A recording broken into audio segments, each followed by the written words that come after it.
South Africa is a culturally rich and diverse country with 11 official languages and many ethnic groups, each with its own customs. In this video, we'll take a closer look at the most fascinating traditions widely recognized across South Africa, either nationally or within major cultural communities. Ubuntu philosophy is a deeply rooted African worldview that originates from the Nguni Bantu languages, especially spoken by the Zulu and Xhosa people of southern Africa. The word Ubuntu can be translated as "I am because we are," or "a person is a person through other people." It captures the essence of shared humanity, compassion, dignity, and interconnectedness. Ubuntu suggests that our humanity is affirmed through the humanity of others.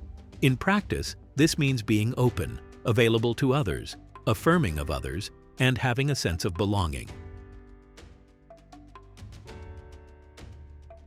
The braai is more than just a way to prepare food. It is a cornerstone of South African social culture. Friends, families, and even strangers gather around open flames to grill meat, share stories, and enjoy one another's company. A proper braai is done over wood or charcoal, not gas. The fire is central to the atmosphere and process. The person managing the fire and meat is traditionally seen as an important figure in the gathering, often a point of pride. Braais happen anywhere, in backyards, parks, beaches, rural villages, townships, and suburban homes. It brings people together across cultural and economic divides and is often part of public holidays, birthdays, and casual weekend gatherings. It has become a symbol of unity, especially on Heritage Day, when people celebrate their cultures through shared meals. The tradition of cooking over an open flame dates back centuries in southern Africa, practiced by indigenous communities long before European settlers arrived. Over time, the braai evolved and was embraced across cultural groups, including Afrikaners, Black South Africans, colored communities, and Indian South Africans.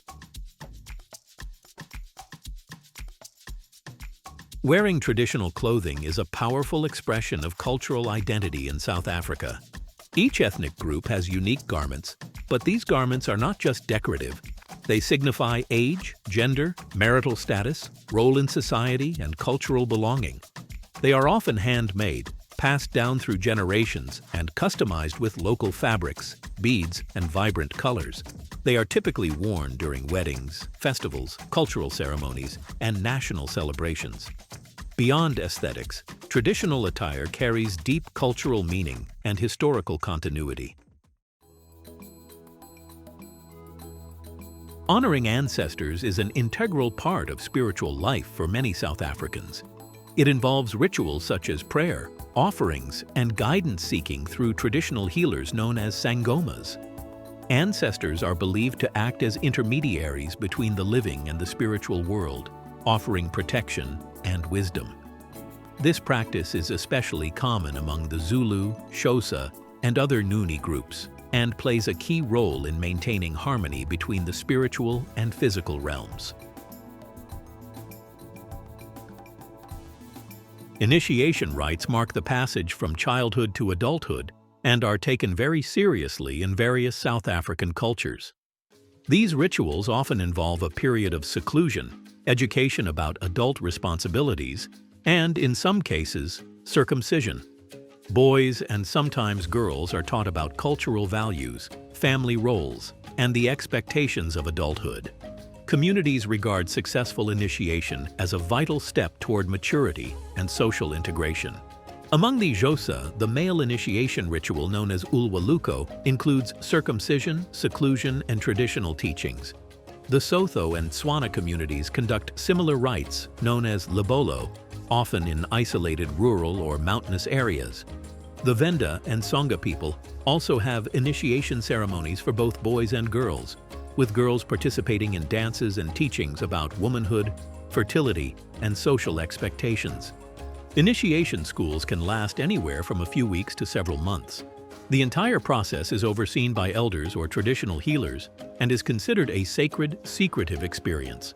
Completion of the initiation marks a significant transformation and bestows the initiate with social status, new responsibilities, and often a new name or symbolic clothing, such as blankets or beads.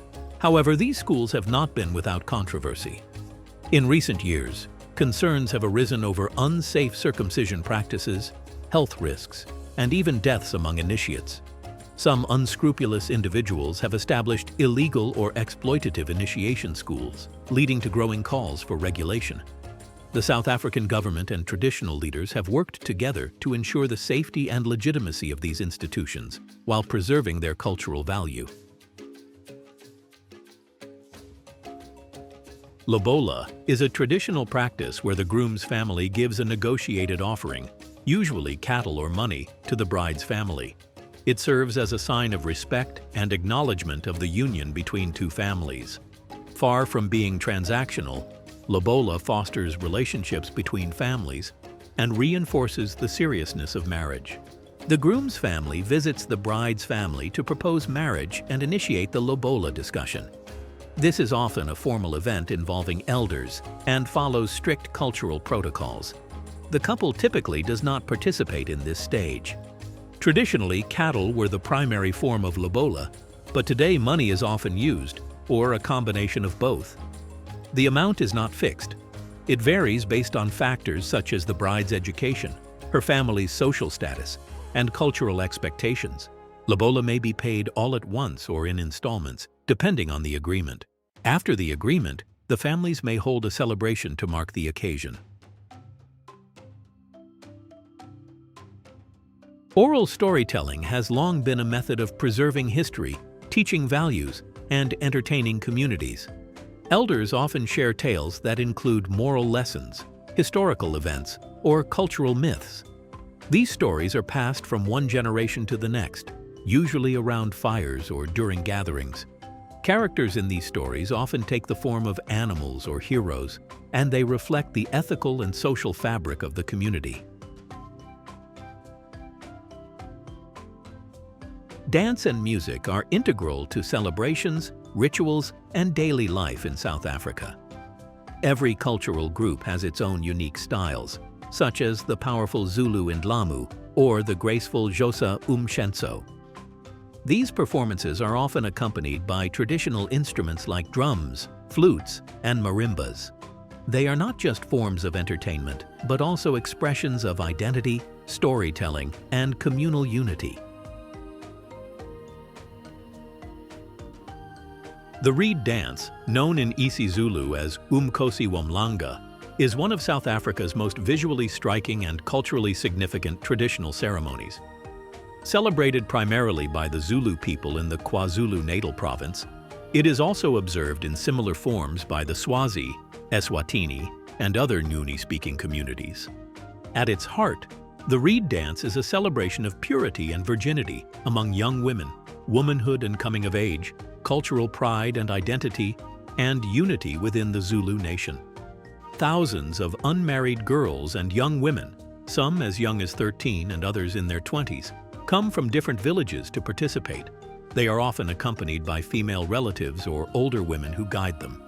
The central symbolic act involves participants cutting long reeds from riverbeds and carrying them in procession to the royal palace, where they present them to the Zulu king. The reeds symbolize fertility, strength, and unity. The Zulu king watches the ceremony, often offering blessings, encouragement, or cultural instruction. During the festival, the girls are taught about Zulu customs, etiquette, womanhood, and moral values by elders and community leaders. Celebrated on September 24th, Heritage Day encourages all South Africans to recognize and take pride in their diverse cultural heritage. On this day, people often wear traditional clothing, share cultural foods, and participate in local festivities. It has also become popularly known as Braai Day, highlighting the inclusive nature of the celebration. The day fosters unity by encouraging citizens to appreciate the country's cultural richness. From the communal spirit of Ubuntu to the celebratory gatherings of a Braai, the country's customs emphasize connection, respect, and shared identity. Have you ever experienced any of these South African traditions? Let us know in the comments below. And if you liked this video, please give a thumbs up and subscribe to our channel.